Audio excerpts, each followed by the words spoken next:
All right, guys, Darren from FBA Elite, and welcome back to another video. So in this week's video, I'm going to be sharing with you a brand new product research technique that I've been using recently to help mitigate one of the biggest issues facing Amazon FBA sellers at the moment, and that is the insane shipping costs that we are seeing. So this product research techniques helps reduce the impact that will have on your FBA business. It will reduce your financial exposure and also help with your cash flow, as we're going to try and find some smaller and lighter products, which will be much more manageable in the current market. So just to give you a very quick bit of background on what's happening with the shipping costs, this time last year, the cost of a 40-foot container was just under $2,000. And at the moment in August 2021, we are fast approaching $14,000.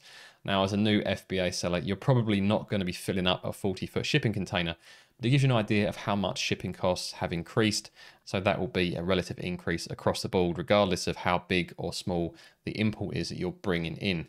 So the best way around it is to find small and light products, because if you're bringing in heavy or large products, your shipping costs are going to be huge. And sometimes your shipping cost might actually be more than your unit cost. So the more that we can keep these shipping costs down, the better it will be for your cash flow and the better it will be for you, as you'll keep your financial risk to an absolute minimum, which is what you want to do as an Amazon FBA seller. So let's jump on to the tool that I'm going to be using. And now this is Blackbox from HELIUM 10. Now before you exit the video, I'm going to be using this in a different way than you've ever probably seen before. So rather than looking directly for product, we're going to be looking for keywords instead, and we're going to be using some of the filters to find these small and light products, which hopefully you guys will consider selling for your own businesses. So this is Blackbox. It is available for free as part of the HELIUM 10 free plan. So if you want to try it out without spending any money, you can get up to 20 uses per month, and that will probably be enough to find some good products. If you do want to go for some of the paid plans, I'll include some discount codes below. And also later on in the video, I'll show you how to enter those, but pretty much it's at the top there. Just pop in the discount code. So Blackbox. Now, most people, when they come to Blackbox, will go to the products tab. What I want you to do instead is to go to the keywords tab. So a lot of people do overlook this feature. And I'm going to talk you through some of these filters, as they can be very, very powerful.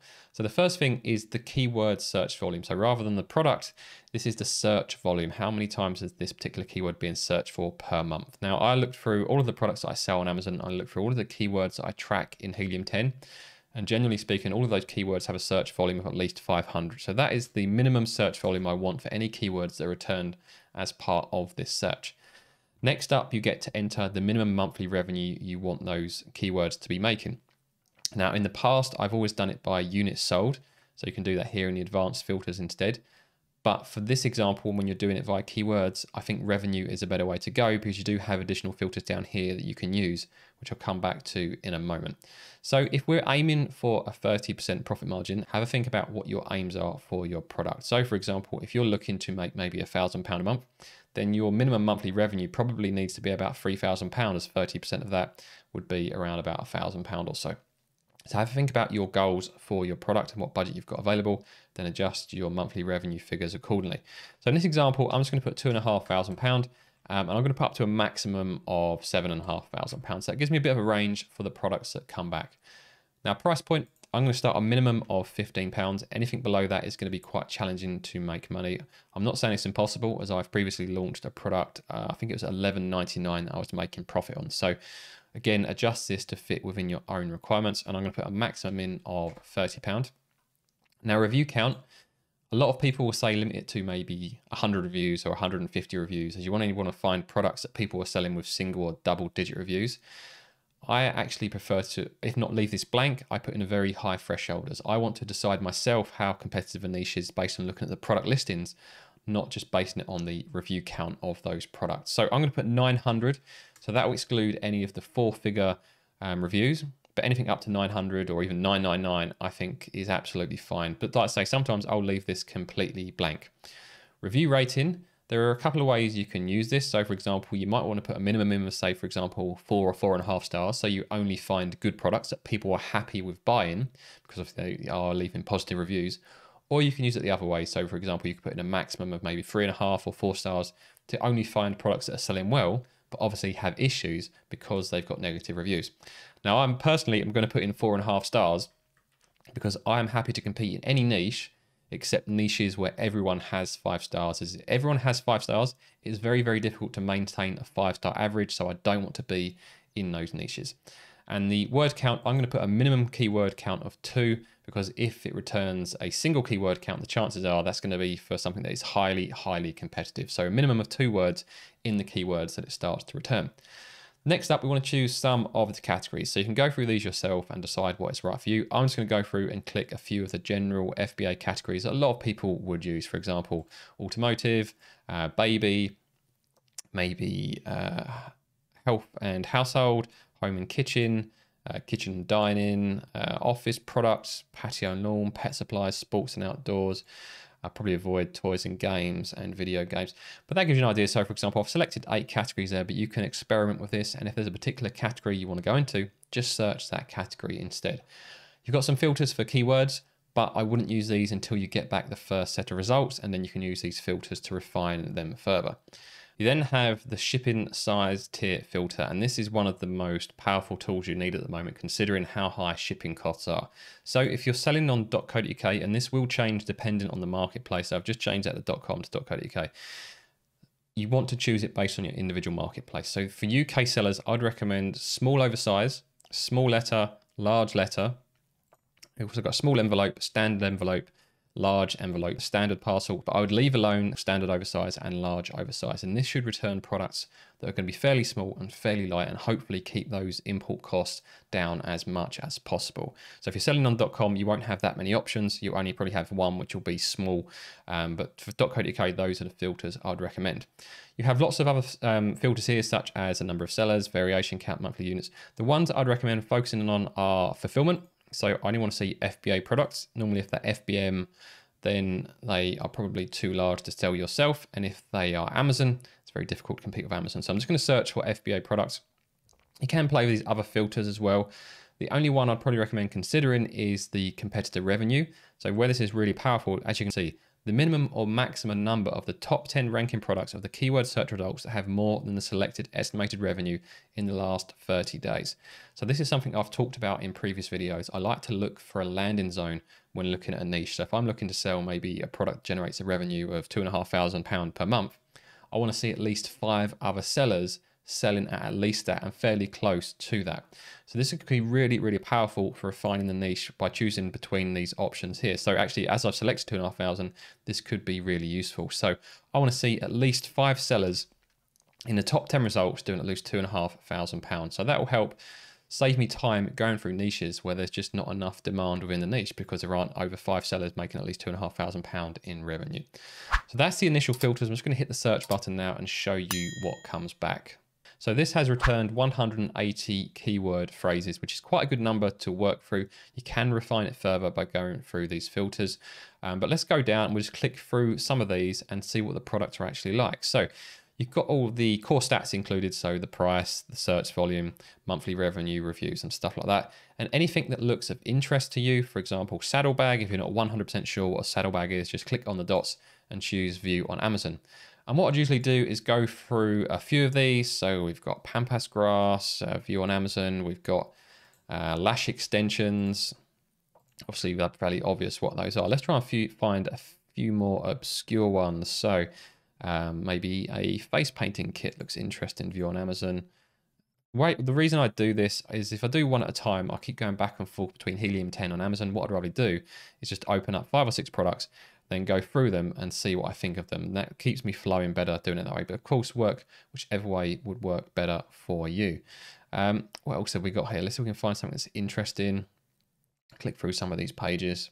And I've already opened a few products, so we'll just maybe pick another one that's a bit kind of out there. Maybe a bath repair kit.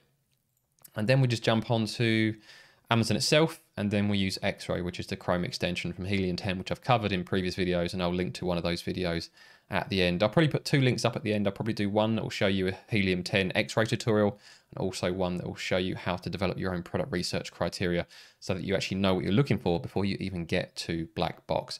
But let's run X-Ray on this and see what we get. And we'll just run through these from left to right. So the first thing we do is just ensure that all of these products are actually comparable, which you can either do by looking through the search results or hovering over these links. So make sure they are comparable for bath repair kit.